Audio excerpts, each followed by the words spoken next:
Halo semuanya, hari ini kita lanjut ya pembahasan soal kita yaitu ini tentang korosi. Oke, sebelum kita mulai saya minta tolong teman-teman semuanya untuk please subscribe, oke, dan jangan lupa juga nanti di share ya buat teman-teman kita yang lainnya.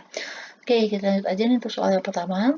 Cara yang paling tepat dilakukan untuk melindungi ya, hiasan rumah. Oke, hiasan rumah yang terbuat dari besi dari peristiwa yang namanya korosi. Oke, korosi itu karatan ya, ya kan? Kalau dia karatan itu nanti akan maksudnya akan memperburuk, jadi nggak indah lagi nih hiasan rumahnya.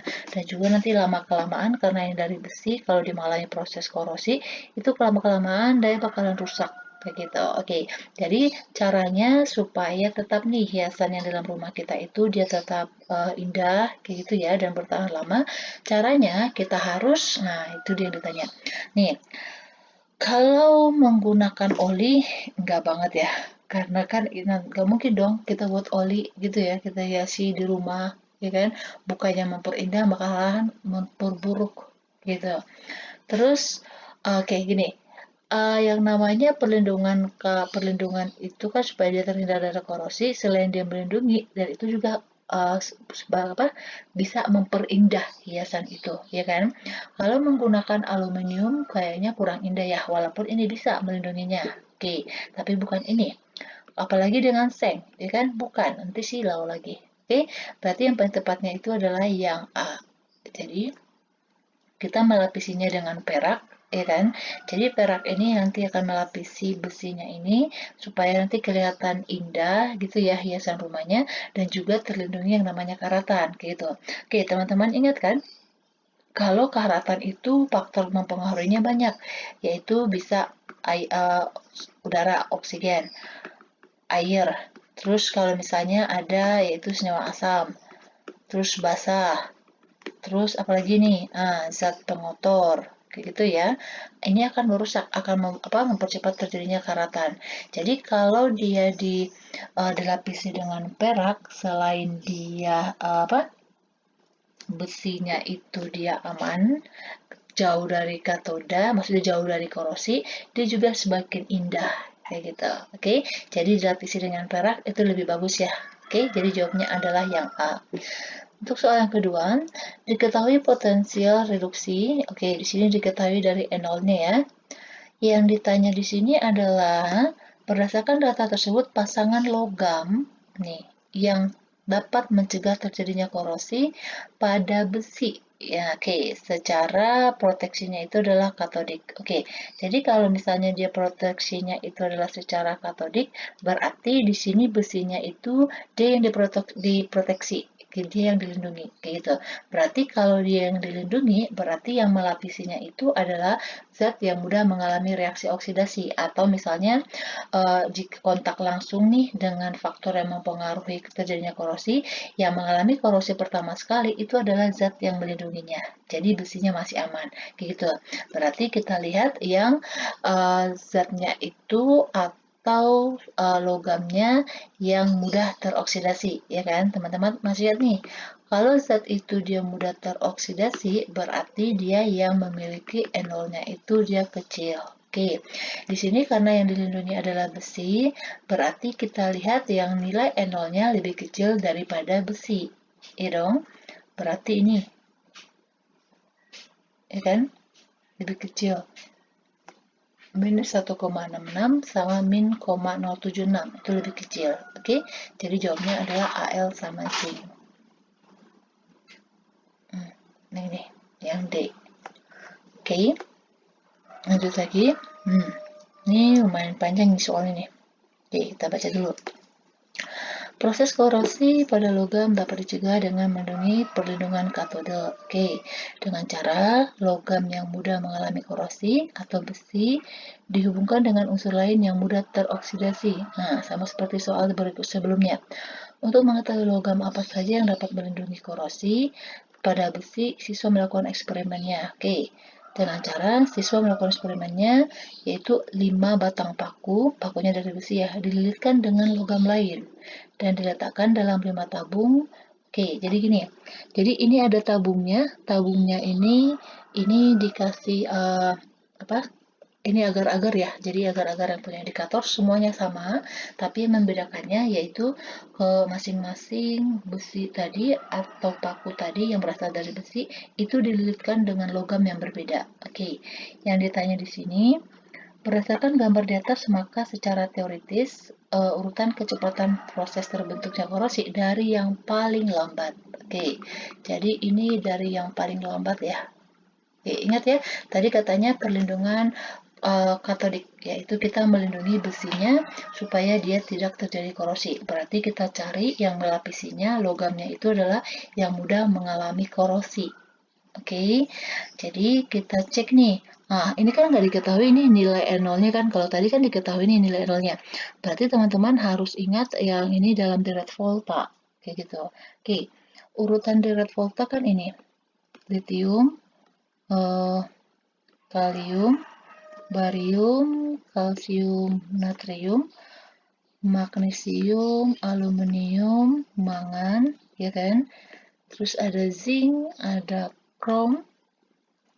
Nah, ini besi yang dilindungi nih. Besi, nikel, kita harus bawa aja ya. Kobalt, timah, timbal, terus ada hidrogen, tembaga, raksa, perak, sama emas. Oke, berarti kita cari yang dia nilainya yang paling kecil. Kayak gitu ya. Nih, posisinya ya, kita cek dulu. Ini ada Cu. Terus, siapa lagi nih? Al posisinya di sini. Zinc di mana? Di sini. Mg ini. Terus Sn, where is Sn? Ini. Oke, berarti kan katanya yang paling lambat. Berarti kalau paling lambat berarti gini ya. Semakin dia ke kiri, ini nilai N0-nya itu makin kecil. Semakin dia ke kanan, ini N0-nya itu semakin besar, ya kan? Kalau N0-nya semakin besar, berarti dia semakin susah dong mengalami reaksi oksidasi, ya kan? Karena dia lebih mudah mengalami reaksi reduksi, kayak gitu. Berarti yang paling lama terjadinya korosi yaitu yang Cu, karena nilai N0-nya yang paling besar dari antara logam yang dililitkan. Oke, yang paling lemah itu, maksudnya bukan paling lemah ya, paling lambat terjadi korosi, yaitu Cu. Setelah Cu, nih siapa lagi? Fn ya. Fn, baru nih. Sedangkan Fe kan berarti masih di bawahnya Fe ya, nilai N0-nya, maksudnya lebih kecil.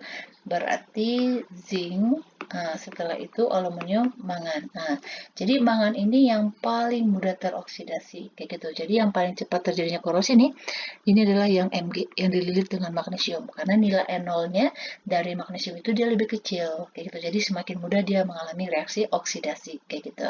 Oke, next lagi. Berikut ini adalah contoh korosi. Oke. Proses yang mempercepat korosi. Oke, lagi-lagi korosi lagi nih. Nih, teman-teman ingat ya, kalau korosi itu, ya kan faktor penyebabnya banyak. Yaitu ada oksigen, ada air, terus ada apa lagi nih? Asam, senyawa asam, atau basa.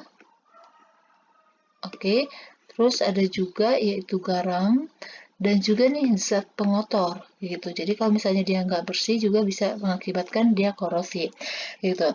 Jadi di sini ditanya proses, ini percobaannya ada 5 ya. Proses yang dapat mempercepat proses korosi. Oke, jadi di sini yang tanya yang paling cepat terjadinya korosi. Oke, perhatiin. Kalau yang satu ini paku dengan HCl. Ini asam ya. Oke, ini cepat terjadi. Paku dengan air yang dididihkan. Oke, jadi kan kalau di dalam air itu kan ada oksigennya ya. Oke, kalau dia tidak dididihkan, itu dia makin cepat terjadinya korosi. Tetapi jika air itu dididihkan, seperti ini yang percobaan kedua, itu dia udah gimana ya? Tetap sih terjadi korosi tapi lama. Kayak gitu. Berarti ini bukan, karena kan yang diminta yang cepat. Paku dengan air, ada air. Oke, good. Ini berarti benar. Oke, kalau dengan minyak tanah, ini dia memperlambat terjadinya korosi. Oke, jadi ini bukan. Terus kalau dengan paku, ini berarti kalau dia dibuka dalam keadaan terbuka gini, berarti nanti oksigennya bisa masuk dong. Ya kan? Ini juga bisa mengakibatkan korosi. Berarti jawabnya adalah 135. Itu jawabnya yang C. Oke, next lagi. Perhatikan gambar percobaan tentang perkaratan, lagi-lagi dia besi. Oke, ini ada 5 percobaannya. tabung yang menunjukkan peristiwa ini yang tanya paling lambat. Oke. Ini tadi kalau ada paku, ya kan? Ini ada air. Ingat tadi ya.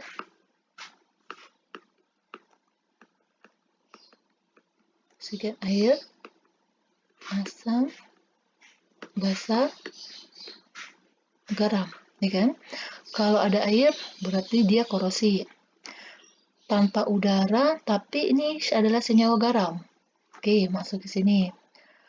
Air tanpa udara, airnya sudah dididihkan. Oke, tapi masih ada air juga. Oke, ini masih bisa. Ini dia. Oke, ini ditutup ya. Ditutup berarti nggak bisa masuk oksigennya tanpa udara dan nggak ada air. Tetapi yang melindunginya adalah oli gitu, minyak. Berarti oli berarti ini yang paling lama. Oke, sedangkan ini paling cepat nih. Udah dikasih udara, air, garam lagi, ya kan? Ditanya yang paling lambat ya, berarti jawabnya adalah yang D. Oke, demikian dulu pembahasan kita tentang korosi. Semoga teman-teman semuanya bisa mengerti. Ingat konsepnya ya, yang mempengaruhi terjadinya korosi itu adalah yang bagian yang ini. Yang apa? Yang ada oksigen, H2O, kayak gitu semuanya. Oke, demikian dulu. Semoga teman-teman bisa mengerti. Dan jangan lupa subscribe dan share. Terima kasih.